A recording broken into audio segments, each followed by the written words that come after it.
Olá você, estudante! O mês de agosto é o mês para se pensar no Dia do Estudante, o dia do Pendura, o 11 de agosto.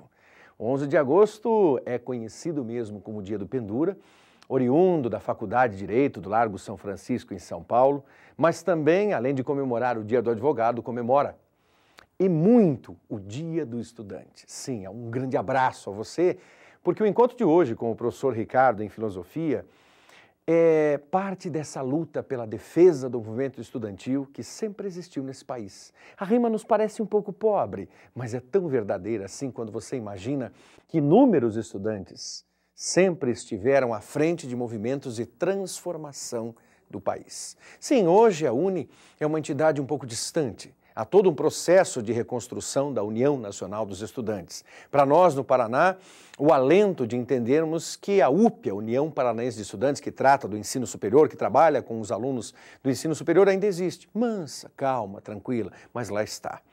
Aqui, batemos palmas, sim, ao governo estadual, porque sempre pensou, e mais do que pensar, colocou esforços para resgatar os grêmios estudantis. Fez aquilo que no passado seria absurdo. Criou uma cartilha para defender a gestão, a construção, a gestação dos grêmios estudantis e, em particular, da União Paranaense de Estudantes Secundaristas, UPES. Os secundaristas não existem mais, não existe segundo grau, hoje existe ensino médio. Mas lá está a UPES, aqui em Curitiba, na rua Marechal Malé 250. Este professor teve o privilégio de presidir a UPES e olho com muito carinho o que foi e o que é o movimento estudantil. Bom trabalho em filosofia com o professor Ricardo, o gaúcho, tchê. Bom encontro com a importância dos ensinos filosóficos.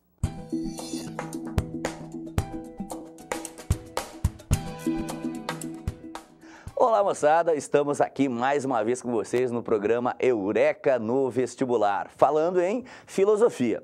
Hoje vamos conhecer um pouco mais sobre a filosofia de René Descartes, um carinha aí, um francês que mudou a forma do ser humano pensar, criando o que hoje é o que a gente chama de as bases da ciência moderna, né? Bom, o que o vestibular vai cobrar de vocês, né? A gente vê que as várias universidades aí vão cair em cima do mesmo livro, né? Que é O Discurso do Método. Um livro bem interessante, né? Que você vai ler com muita calma, com muita paciência, lembrando que é um livro que foi escrito há 4 séculos atrás. Então, quer dizer, há alguma coisa que é uma paciência nossa em compreender que a tradução desses textos, né? Do francês antigo para o português moderno, ele resulta em alguns problemas de linguagem em relação ao que a gente está acostumado a ler, alguma dificuldade, naturalmente, para o estudante. Portanto, a gente deve ter muita calma, muita tranquilidade, procurar textos auxiliares de comentadores que vão nos ajudar na leitura deste texto. Bom, mas o que está acontecendo nessa época em que René Descartes está vivendo na França, né? Bom, ele vai criar as bases para o que a gente chama hoje de ciência, né? A questão fundamental que René Descartes se coloca é a dúvida em relação ao que a gente pode acreditar como verdade. Até então, vivia-se uma tradição escolástica, medieval, onde a autoridade da igreja, a autoridade episcopal, era a fonte de conhecimento seguro e, logicamente, evidentemente, o conhecimento revelado pela Bíblia como revelação divina. Mas o tempo ia passando e o pensamento humano estava crescendo, estava efervescendo, né? Nesse período da Europa, e o Descartes vai ser o cara que vai pôr em xeque tudo isso. Afinal, do que eu posso ter certeza? Como eu posso seguir um caminho em direção à certeza? Como obter garantias de que aquilo que eu penso sobre determinada coisa é correto? Ou seja, qual é o método que eu devo orientar o meu pensamento para que eu atinja a verdade sobre alguma coisa? Então, nessa obra, O Discurso do Método, ele vai fazer uma série de inquirições a respeito da nossa própria capacidade de conhecimento, ele vai desconfiar radicalmente dos nossos sentidos, né? Meio que semelhante, num viés parecido com o que Platão falava, mostrando que os sentidos muitas vezes nos enganam, né? De forma que os sentidos não representam uma fonte de conhecimento seguro. Desta maneira, ao longo de sua obra, Descartes vai nos conduzir a um racionalismo onde a razão é a fonte do saber. Todo conhecimento racional vai ser base para a gente conhecer os elementos da verdade. Então, a partir daí, ele cria um método, o método do bem pensar, o método do bem conduzir a razão com o objetivo de descobrir os elementos da natureza. E um dos pilares fundamentais de todo esse pensamento é a certeza da minha própria existência, né? Que é um tema que você vai ver bastante discutido ao longo dos capítulos desse livro. Ora, para eu poder construir um conhecimento seguro, eu tenho que ter uma certeza indubitável. E para Descartes, indubitável é aquilo que vem do pensamento e da razão. Essa certeza indubitável ficou conhecida na história da filosofia e também na história da ciência como o famoso penso, logo sou, né? Que é da síntese, um dos pilares da construção teórica de René Descartes.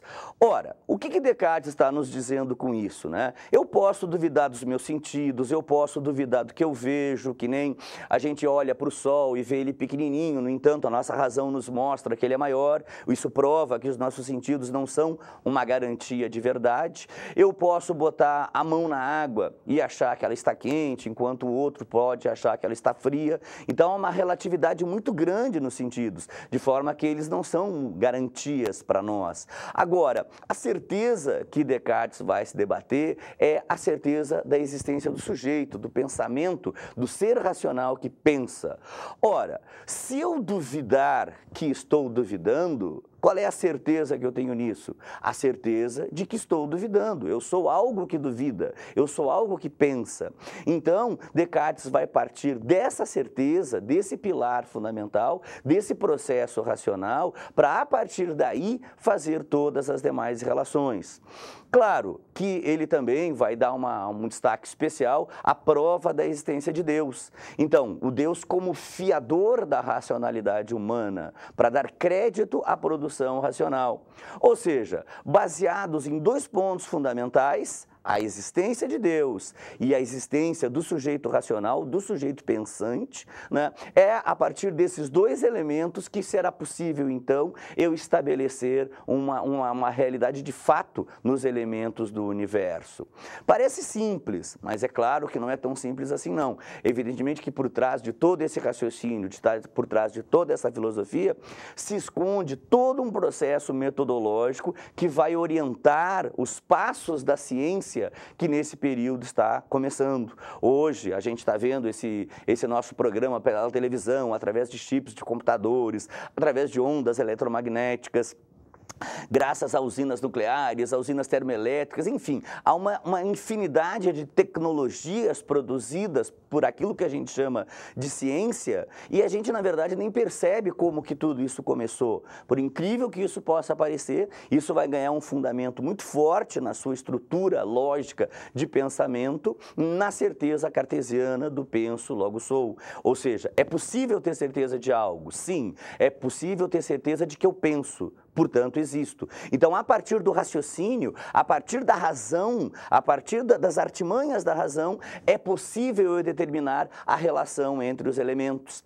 E com isso, baseado na análise racional e, na sequência, a análise experimental, vai se desenvolver um método científico que vai orientar a nossa ciência, que vai construir todo um saber ao longo dos últimos séculos, que resultou no que a gente chama hoje de tecnologia e ciência moderna. Então, esse livro, ele, como eu tinha dito no início da nossa conversa, ele guarda em si uma certa dificuldade, dada a tradução, dado o período que foi escrito. Então, o aluno deve ter muita calma, muita paciência. Não é um livro para ser lido como um romance que a gente senta e lê. Não, é um livro para ser estudado.